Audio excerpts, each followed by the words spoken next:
Hey everybody, welcome back. Psychedelic here. Welcome aboard once again. I know it's been a while since I've done any updates of any kind. I got 6 records in total. Probably going to share just 3 of them today, as I am going to showcase some more ambient, experimental, and just kind of different projects in this video. So these are definitely ones, 2 of them are kind of fairly recent discoveries. One is a brand new discovery. And then one I've been kind of trying to find ever since my Denver trip, or Colorado trip, I guess. And yeah, just kind of excited to share these off. Might get a little in depth on this first one. But yeah, and then, you know, of course, making these videos too, I always have to be in the right mood, and sometimes don't have enough time in the daytime to film these or get caught up with something, tired after work. And I celebrated my 30th birthday past Saturday, so had a good turnout there. About 15 or so people celebrated with me, so back in my hometown. And it's kind of a miracle it all came together, because you know how busy we are these days, trying to get family members together, old friends. So it was a good turnout, and got some record cash, baby. I don't know what I'll use the money on, but yeah, it's still kind of nice, you know, to get some gifts and gift cards and stuff like that at 30 years old. So I turned 30 on this past Monday. You know, I've noticed leading up to my 30th that I can't stretch like I used to, you know, waking up. Because I used to kind of, you know, really exert some strength while stretching. And yeah, this morning I kind of strained my neck a little bit unexpectedly, but it's all good. It's not lasting 24 hours yet, so yeah, going through the little pain transitions, but anyways, yeah, I got some records to share. Like I said, this is going to be on the more ambient tip, so not your traditional psych-related video or anything. So hopefully for you listeners out there, you careful listeners, you know, your exploratory listeners, you might enjoy these records, whether they be coined psychedelic or not. So I'm going to start off with this first one. This is one I've been trying to track down ever since my Colorado trip, as I've explained. This is one that I accidentally discovered because the paper sleeve to this original copy was in another ambient new age record I picked up on. I was like, what is this? This ain't the same record. Turns out it was this one. I don't know how it ended up in there, but this is a project called the Wind Harp, and the album's called Song from the Hill. It's a promotional copy stamped in the corner. This is what you would call non-music. Even though there is a wind harp instrument in the mix, this is definitely a very artsy sort of student project. I think this first started in 1970, 2 years before this came out, in 1972. This was also released on United Artists label. I don't know if I can capture it in there somewhere. It probably says it. Or on the front, I guess. But this is definitely kind of an odd release for United Artists, considering what this is, and almost comes off like a self-release, you would think, considering there's no people in the music business behind this. It's just you're kind of run-of-the-mill people. Got a gatefold here, and it's got some poetry kind of talking, you know, kind of in a descriptive manner of like how the wind harp kind of hits you when you listen to it. And I love this record. When I first discovered this, once I researched, I was like, never knew such a record existed, and I love ambient music, so this was kind of a perfect match for me. So it's got a pretty cool backstory to it. I'll show the paper sleeves to it first. So like I said, 1972, very much a hippie project. You know, these dudes on the paper sleeve looked like the hippie commune type. It's got some description on the back of that one. And then these are different indentions and just kind of the scenery where the wind harp was. It talks about how it was recorded on reel-to-reel tape.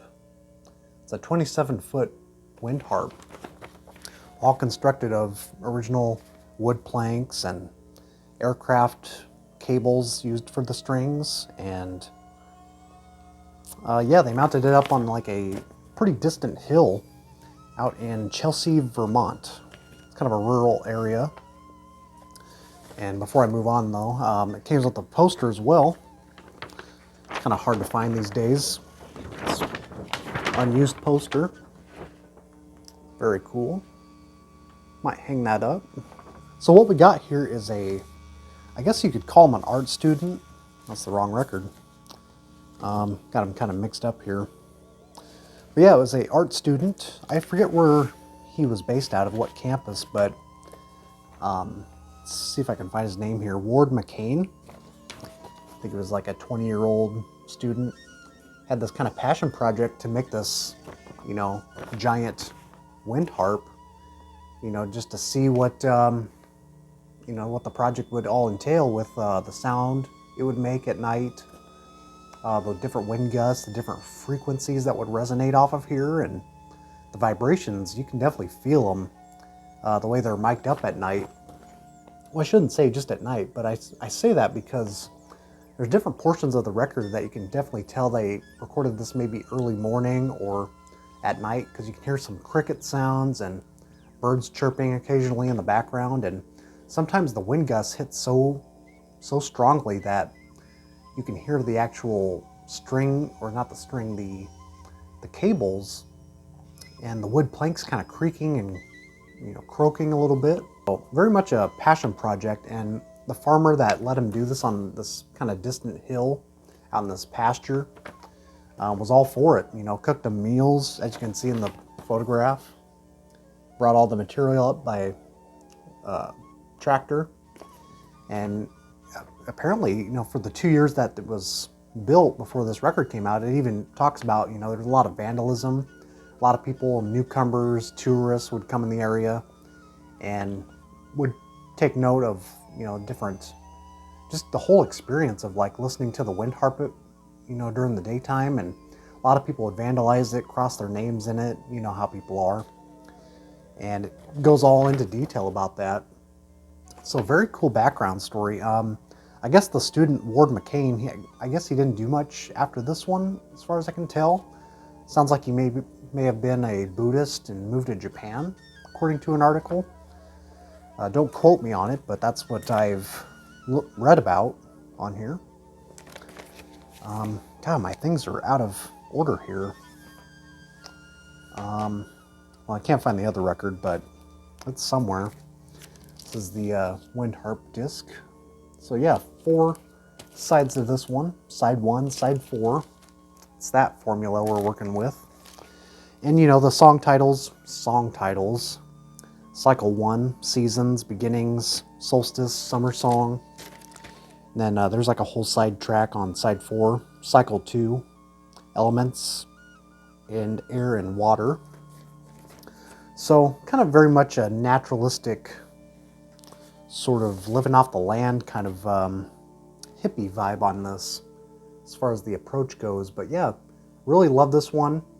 I'll try to leave a news article down below in the description so you guys can pick up on a little more of the details than what I can tell right now. But yeah, very interesting background story. And I guess, you know, shortly after this record came out, I guess there was a violent windstorm and blew all the pieces off this hill. And ever since then, 50 years on, they refurbished some of the wood and the strings, and have, to this day, still stands, I guess. Except it's relocated to New Hampshire, I heard. So, and it's been relocated a couple of other times, southern Maine area. It's just always kind of stayed in the New England region. So, yeah, very cool backstory. And sometimes when you listen to this, I can hear some people think that maybe it kind of has an eerie vibe to it, you know, the way the strings resonate. But in a lot of ways, it's kind of a beautiful, mysterious, flying saucer sounds throughout. And I didn't know this up until reading about it, but I guess the Exorcist soundtrack took an excerpt from this album, uncredited, unfortunately. But yeah, they go into the detail about how they mic'd this up, and so that none of the wind would affect the recording and whatnot. So yeah, very cool project for the adventurous, you could say. I really love it though. But let's continue on. I just had a lot to say about that record, but like I said, I'll leave the description below so you guys can read more about it. This is one I picked up on. I found a good deal on this, been listening to it lately, and this is one that I kind of overlooked as far as the obscure label goes on Brian Eno's label. This is Michael Nyman with Decay music. It's the original UK copy on Obscure. And it's kind of notorious for not having the best vinyl. And I was aware of that, but I don't know. It was listed VG+. It definitely looks VG+, but there is definitely some crackle here and there, and considering how quiet this record is. So this music would probably be coined as like minimalist, or yeah, sort of minimal approach. Not, I mean, it's definitely ambient, but it's definitely more of a repetitive, you know, sort of use of silence is kind of the main focus on here. And Michael has a guest on side 2, otherwise it's just him. 2 side-long pieces. The first one's just piano. I think the track might be slowed down. I'm not sure, because I've seen 2 different versions where it was cut in half to 13 minutes, and this version on here is 27 minutes. Pretty extensive track, but yeah, there's a whole, it goes kind of through the whole science behind the structure of this track. By the way, the chords are built here, and he's basically using 100 different chord sequences on the piano, and the way he strikes the chords, the way he lets them kind of drain out, and like the title suggests, decay. That's kind of why it's called Decay music. It just, he's very much using the use of silence and how that can kind of affect the way the listener approaches this piece. But then side 2 gets a little more excitement. You got a piece called Bell Set Number 1, where it features all these different percussive instruments, triangles, gongs, timpanis, all sorts of different things. And when you first listen to it, you can kind of catch on this kind of continuous loop going on, where they strike them at a certain point. But as the track leads on, I think this one extends to about 20 minutes or so as well. You can tell it gets kind of more and more sparse as the track moves on, and you can just kind of catch the vibrations of the gong hitting and the cymbals, all at different time signatures. Yeah, and like I said, it kind of goes through the whole process here on the back as well, so gives you kind of an idea of like what you're going to be trekking upon. So yeah, very cool to pick this up. It was a great price. Couldn't say no. You know, it seems like these are kind of hard to find in the US at least. And like I said, the crackling, it's not super prominent, but the copy you hear online, whoever ripped that on vinyl, definitely has a crackly copy as well. But it's got kind of a charm to it. You know, it kind of works with the silence in that it's almost like looking at old photographs. It kind of has that kind of grainy quality, and that grain kind of gives it its own sort of charm to it, you could say. So yeah, glad to pick this one up. You know, I was familiar with the other titles like Gavin Bryars, Sinking of the Titanic, Pavilion of Dreams, Harold Budd, and of course Discreet Music by Eno. But this is kind of one I overlooked for a long time. Very happy to pick this one up. And on to this last one. This is probably the one that I recommend the most, I think, or at least most people will enjoy out of the 3 here. This was kind of a new discovery for me, so I think I stumbled upon it through the whole YouTube algorithm. I don't know how I got there, but I was kind of captivated by this one the first time I heard it. I listened to it in one sitting. I was like, my mind's being blown as we speak. And I'm gonna butcher this name, but I think it's Futuro Antico. I mean, it's kind of a poor pronunciation, but this is a group based out of Italy. It's like I think it started as maybe a 2 or 3 piece, but there's only 2 musicians on this one, as far as I can tell, and got 4 different pieces on here. And I would describe this as more like kind of a tribal ambient, maybe a little bit of like a spiritual jazz, sort of a spiritual free jazz kind of vibe on here, but yet kind of with that cosmic music, you know, sort of those German space rock sounds, but yet sort of more on the darker instrumental side, if that makes any sense. You know, sort of the darker side of Ashra Temple, you know, working with all these sort of dark and kind of bleak sound textures with organ, tape manipulation, heavy use of the Turkish flute, or the Turkish knee, I think it's called. So yeah, this fella Walter, I guess he was with a psych folk group back in the early 70s. I forget the name, how to pronounce it anyway, but it starts with the A. He's done a lot of work, it sounds like. And then this fella on the back here is a electronic artist, Ricardo. And yeah, he's kind of basically doing all the background textures. As you can see there, plays all those gadgets. And then I think Walter does more of the percussive and yet the Turkish flute, as you can see there. And I tell you what, man, this is so captivating. I love this one. This is a reissue, by the way, on the from 2018, I think. This originally never came out on vinyl. This actually came out on cassette only back in the day. Sort of a limited release, and, you know, probably super obscure. I don't think any copies have sold on Discogs, but yeah, this is a great sounding pressing and can't recommend this enough. I'd say the second track's kind of my favorite off there. There's a lot of organ sounds, lots of kind of droney flute work going on. You know, occasional electronics, kind of remind me of like early Tangerine Dream. And this came out in 1980, but I would say this sounds almost nearly 10 years prior, could have been recorded. So recommend this one probably the most for the music listeners, or the more, you know, want to get outside of the traditional psychedelic realm. This is definitely pretty spaced out and nebulous and all things cosmic. So yeah, really recommend this one. I think you'd still pick up the reissues for pretty cheap in the US. I think they're running about 20 bucks. And someone had just listed that one for 15. I popped on it.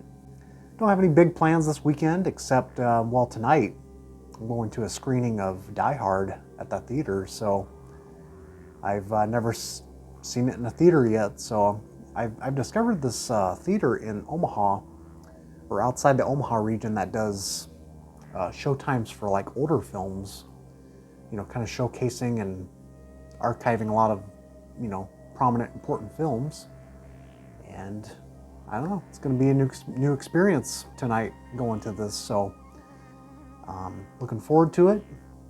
Die Hard is a Christmas film. Don't argue. There should be no debate, right?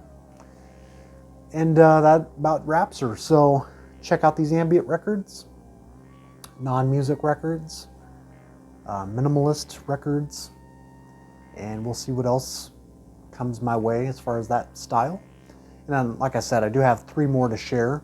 There's one I have to still kind of dive into, which I haven't shared at all yet, so kind of have to process them all before I hop on camera and act like I know what I'm talking about. So thanks again, and we shall see you down the road.